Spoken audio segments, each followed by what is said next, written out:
You know what's funny? Paralives just came out, and within hours, the internet was flooded with videos. Should you buy Paralives? Is Paralives worth it? My honest review. 10 things I love, 10 things I hate. And honestly, I think we're asking the wrong question, because nobody can actually tell you whether Paralives is worth buying. Not me, not your favorite YouTuber, not the person with 10 subscribers, not the person with 10 million subscribers, because none of those people are you. We act like buying a game is some sort of life-altering decision that requires a committee team and boardroom meeting. But honestly, I think we do this with a lot more than just games. Movies, TV shows, books, restaurants, vacation spots, hobbies, career paths, even the content we want to create. And one of the weirdest things about the internet is how often we hand our opinions over to strangers before we even form our own. Think about it. How many times have you been excited about something? A game, a movie, a TV show, a book, a hobby, a place you wanted to visit, a restaurant you wanted to try, and then you watched enough reviews that you talked yourself out of it. Not because you stopped wanting it, but because someone else didn't like it. And maybe their critique and criticism was valid, but it was valid for them, not necessarily for you. Because here's the thing. People experience things for completely different reasons. Some people play life simulation games to build. Some people play to create characters. Some people play to tell stories. Some people want challenge. Some people want comfort. Some people watch movies for action. Some people care more about the character development. Some people travel to relax. Some people travel to explore. Those are completely different experiences. So when someone says Paralives isn't worth it, or that movie was terrible, or that place is overrated, my first thought is, worth it for who? Because that answer changes depending on the person.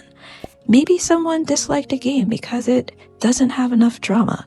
Maybe someone else loved the exact same game because it was peaceful. Maybe someone thinks a restaurant is boring. Maybe somebody else has the best meal of their life there. Neither person is wrong. They're just different. And honestly, I think we've become a little too dependent on reviews.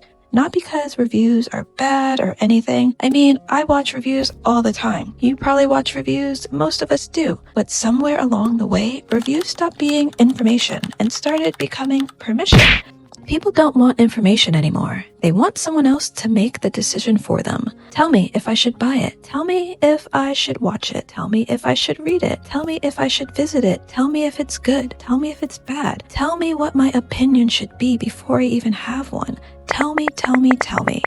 And that's where I think things get weird, because some of my favorite games are games other people hated. Some of my favorite movies have terrible ratings. And some of the things everyone told me I would love, I got bored with almost immediately. That's not because someone lied. It's because enjoyment isn't objective. It's 99.9% subjective.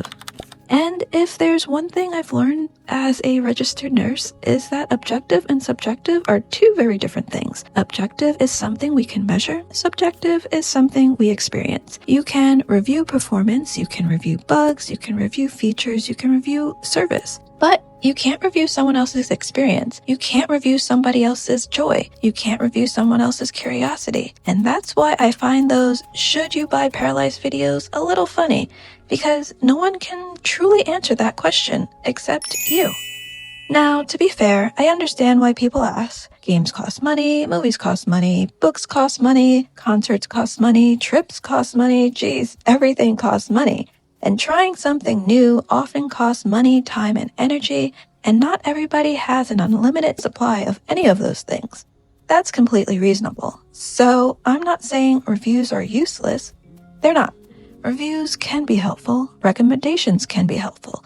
Other people's experiences can absolutely be helpful. But I think there's a difference between using reviews as information and using them as permission. And that's why I think Steam gives players something that honestly feels pretty underrated. You can try it, and if you don't like it, you can return it. Heck, you can return almost anything these days. A shirt, a blender, a vacuum. Half the stuff people buy online gets returned before the box is even recycled. And yet, when it comes to games, movies, books, hobbies, or experiences, sometimes we act like making the wrong choice is some irreversible life decision. Imagine how many games we would have never discovered if we only listened to reviews. Imagine how many favorite movies we never would have watched, how many books we never would have read, how many hobbies we never would have tried, how many places we never would have visited, all because somebody else told us it wasn't worth it. Sometimes the best review is your own experience, not mine, not theirs, yours. Oh gosh, now I have that scene from Harry Potter stuck in my head. I know you do too. You know the one. Harry, it's you that has to go on. I know it. Not me, not Hermione, you. I guess think of me as your best friend. Anyways, before I operate too far into the wonderful wizarding world of Harry Potter and get lost forever in nostalgia, what I was trying to say is sometimes the most valuable opinion is the one you form yourself. And then, if you want to, share it. Not because your opinion should become somebody else's decision, not to influence somebody, not to de-influence somebody, but because your experience might add a perspective they hadn't considered and add your unique perspective to the conversation. That's where reviews are their most valuable. Not one person telling everyone else what to think, but lots of different people sharing their experience, their perspective, so we can all learn from each other. And I think Paralives is a perfect example of this because I've already seen people call it amazing. I've seen people call it disappointing. I've seen people say it's the future of life simulation gaming. I've seen people say it's overrated. And the funny thing is, all those people can be right, all at the same time, because they're talking about their experience, not yours.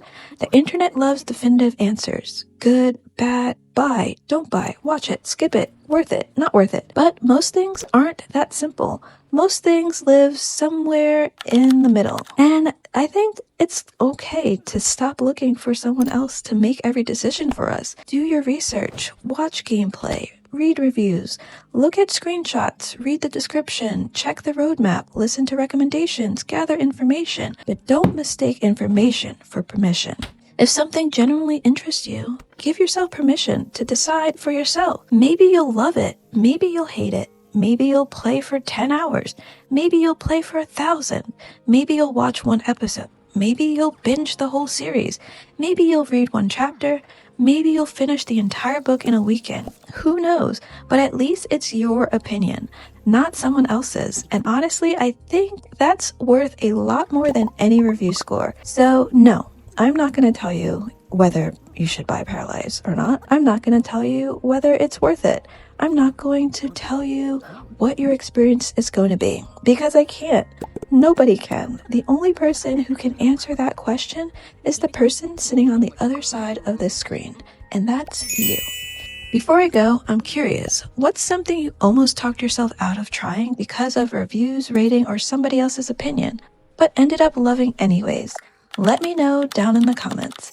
And if you enjoyed this video or found it helpful, feel free to hit the like button and subscribe. But no pressure, you have free will after all, and I can't tell you what to do, hence this video. Thank you for hanging out with me today, and remember, keep creating freely, thinking deeply, and sharing honestly. Until next time, channel surfers, happy living and cozy gaming. Okay, bye! Yay, looks like Luna's first day in Paralives worked out pretty well. She went from homeless to maybe unofficially adopted. Not bad at all. Oh, and YouTube thinks you'll like this video over here. Maybe try it. Or don't. I can't tell you what to do. But maybe you trust your algorithm.